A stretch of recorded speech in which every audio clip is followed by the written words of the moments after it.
بسم اللہ الرحمن الرحیم۔ اللہ کے نام سے شروع جو بڑا مہربان نہایت رحم والا ہے۔ مور اور سانپ کو جنت سے کیوں نکالا گیا؟ مور جتنا اب خوبصورت ہے اس سے کئی زیادہ جنت میں خوبصورت تھا۔ مور کی خوبصورتی پہ سبھی پرندے فدا تھے، لیکن ان سب خوبصورت کے باوجود مور سے ایسی کون سی خطا ہو گئی تھی جس سے اللہ تبارک و تعالی نے مور کو جنت سے نکال دیا۔ اللہ تبارک و تعالی نے جب حضرت آدم علیہ السلام اور اماں حوا کو پیدا فرمایا، اس وقت بعد ان کے جنت میں بھیج دیا گیا۔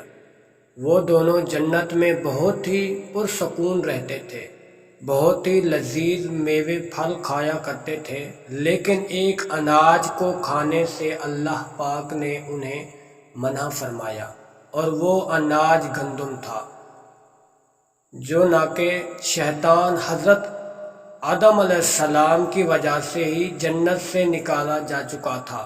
اسی وجہ سے شیطان کی حضرت آدم علیہ السلام سے دشمنی ہو گئی تھی۔ شیطان یہ چاہتا تھا کہ وہ کسی بھی طرح حضرت آدم علیہ السلام کو جنت سے نکال دیں اور ساتھ میں اماں حوا کو بھی جنت سے نکال دیں۔ جب شیطان کو یہ خبر ہوئی کہ حضرت آدم علیہ السلام تمام میوے کھاتے ہیں، تمام میوے کھانے کی اجازت ہے لیکن گندم کھانا کی اجازت نہیں ہے، تو شیطان انتقام کے آگ دل میں لے جنت کے دروازے کے پاس بیٹھ گیا اور 300 سال تک وہاں پر بیٹھا رہا کہ کوئی جنت کے دروازے سے باہر آئے اور شیطان اس سے بات کر سکے۔ ایک دن اچانک سے مور جنت سے باہر آ گیا۔ شیطان اس کو دیکھتے ہی بہت خوش ہو گیا۔ شیطان نے پوچھا، اے خوبصورت پرندے، تم کون ہو؟ مور بولا، میں مور ہوں، اب تم اپنا تعارف کرواؤ۔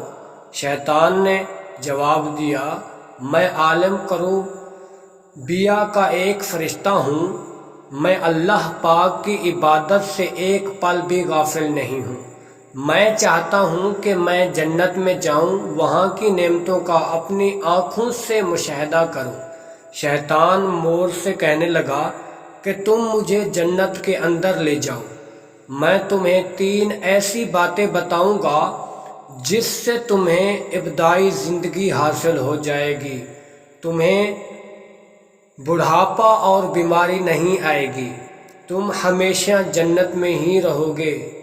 شیطان کی یہ بات سن کر لالچ میں آ کر مور نے کہا کہ مجھے میں تو اتنی طاقت نہیں ہے کہ میں تمہیں جنت کے اندر لے جاؤں، لیکن ایک میرا دوست ہے، وہ شاید تمہاری مدد کر سکے۔ یہ کہہ کر مور سانپ کے پاس آیا، اسے کو ساری بات بتائی۔ سانپ بھی شیطان کی باتوں سے بہت خوش ہو گیا۔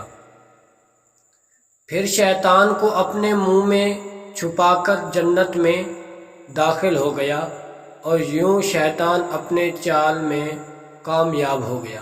جنت کے تمام نگہبانوں کو یہ معلوم تھا کہ شیطان یہ چال چل رہا ہے اور جنت میں داخل ہو چکا ہے۔ فرشتے شیطان کو جنت سے نکالنے لگے، تب ہی اللہ تبارک و تعالی کا حکم ہوا، اس کو ابھی تک جنت میں ہی رہنے دیا جائے۔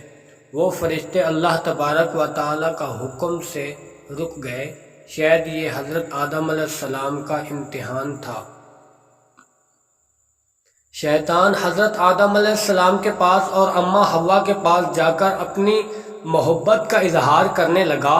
وہ دونوں ہی شیطان کی پہچان نہ سکے، کیوں نہ کہ ماضی کے مقابلے میں شیطان کی شکل تبدیل ہو چکی تھی۔ شیطان کہنے لگا کہ میں چاہتا ہوں کہ آپ دونوں ہمیشہ جنت میں اسی طرح زندگی گزاریں، ہمیشہ خوش رہیں۔ حضرت آدم علیہ السلام اس کی بات بہت غور سے سننے لگے۔ شیطان نے کہا، اگر آپ میری بات مان جاؤ تو آپ کو جنت کی اور بھی تمام سہولیت ملیں گی۔ حضرت آدم علیہ السلام شیطان کے بہکاوے میں آ کر کہنے لگے کہ یہ کس طرح ممکن ہے۔ شیطان کہنے لگا ایک گندم کا دانہ اگر آپ دونوں چکھ لیں تو آپ کو ابتدائی حیا حاصل ہو جائے گی اور آپ جنت میں ہی رہیں گے۔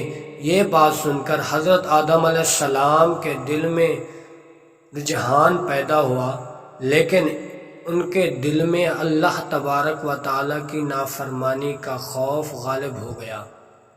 جبکہ اماں حوا شیطان کی باتوں میں آ گئی، جس پر اماں حوا نے حضرت آدم علیہ السلام کو راضی کر لیا۔ پھر اس کی بات ان دونوں نے اس گندم کے دانے کو چکھ لیا۔ جسے ہی گندم کا دانہ ان کے اندر گیا تو دونوں کو ستر واضح ہو گئی، جس کے بعد دونوں اپنی اپنی ستر چھپانے لگے اور خوف خدا سے کانپنے لگے۔ اسی دوران اللہ تبارک و تعالی نے فرشتوں کو یہ حکم دیا کہ حضرت آدم علیہ السلام اور اماں حوا دونوں کو زمین پر اتار دو۔ حضرت آدم علیہ السلام کو سری لنکا کے قریب نیچے زمین پہ بھیج دیا گیا، جبکہ اماں حوا کو جدے کی سرزمین پر اتارا گیا۔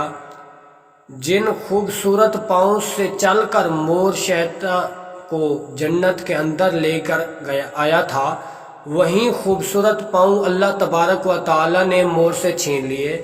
سانپ جو اپنے منہ میں شیطان کو چھپا کر لایا تھا، اسی کے منہ میں خوبصورتی خوشبو کو چھین کر اس کے منہ میں زہر ڈال دیا گیا۔